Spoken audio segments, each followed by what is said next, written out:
Welcome to Roshi Hayat kitchen.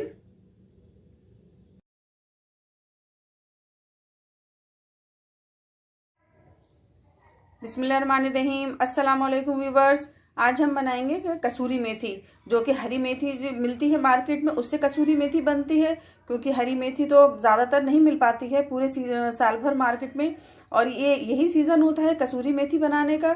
तो इसको मैंने बहुत इजी तरीके से बनाया है माइक्रोवेव में। आप इसको ज़रूर ट्राई कीजिए, और मेरी ये वीडियो पसंद आए तो प्लीज़ मेरे वीडियो के नीचे जो लाइक का बटन है उसे क्लिक करिए और मेरे चैनल को सब्सक्राइब भी करिए। तो चलिए इसको बनाना शुरू करते हैं। इसके लिए मैंने यहाँ पर 250 ग्राम्स हरी मेथी ली है। इसको अच्छे से वॉश कर लिया है और 1 घंटे के लिए स्ट्रेनर पर रख दिया है, जिससे इसका पानी जो है वो सारा ड्राई हो जाए। और वैसे तो इसको बनाने के 2 तरीके होते हैं। हम इसको अच्छे से वॉश करने के बाद में स्ट्रेनर पर रख के इसका सारा पानी सुखा लें, और उसके बाद में इसे धूप में सुखाएं।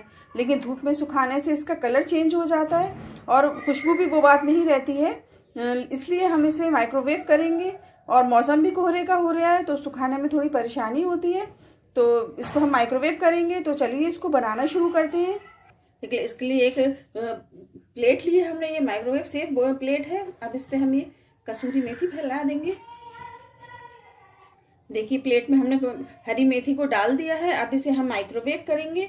इसे हम तकरीबन पहले 5 मिनट के लिए करेंगे माइक्रोवेव, और उसके बाद फिर इसे निकाल के चेक करेंगे।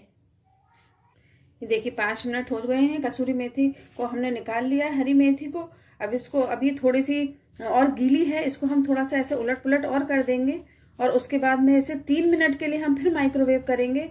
और जब हमारी कसूरी मेथी तैयार हो जाएगी तो इसको हम 3 मिनट के लिए हाई पावर पर रख देंगे, एक बार फिर माइक्रोवेव होने के लिए। ये देखिए 3 मिनट हो गए हैं, हमने इसको माइक्रोवेव से निकाल लिया है, और ये बिल्कुल अच्छी एकदम हरी हरी कसूरी मेथी बनकर तैयार हो गई है। ये अभी गर्म है, फिर भी देखिए कितनी क्रिस्प है ये। आप आवाज सुन रहे होंगे इसकी। तो अभी इसको हम 2 मिनट के लिए और ठंडा होने के लिए रख देंगे, उसके बाद इसे क्रश कर लेंगे। देखिए 2 मिनट हो गए हैं, ये बिल्कुल ठंडी हो गई है। इसको हम क्रश कर लेंगे। देखिए कितनी आवाज कितनी अच्छी आ रही है इसको एकदम से क्रिस्प होने की। कसूरी मेथी को हमने क्रश कर लिया है, इसको एक बोल में निकाल लेंगे हम। ये देखिए एकदम हरी हरी क्रिस्पी कसूरी मेथी बनके हमारी तैयार हो गई है। ये बाजार की कसूरी मेथी से बहुत अच्छी है। आप इसको ज़रूर बनाइए और पूरे साल भर इसको एंजॉय कीजिए। आप इसको मतलब ज़्यादातर बहुत सारी सब्जियों में आप इसे डाल सकते हैं, और इससे इसकी खुशबू बहुत अच्छी आती है। मैंने इसे माइक्रोवेव किया है अभी, तो मेरे घर में बहुत अच्छी खुशबू फैल गई है इसकी। आप इस कसूरी मेथी की रेसिपी को ज़रूर ट्राई कीजिए, और मेरी वीडियो को लाइक और शेयर ज़रूर कीजिए। दुआओं में याद रखिए। Thank you for watching my video. Allah हाफिज़।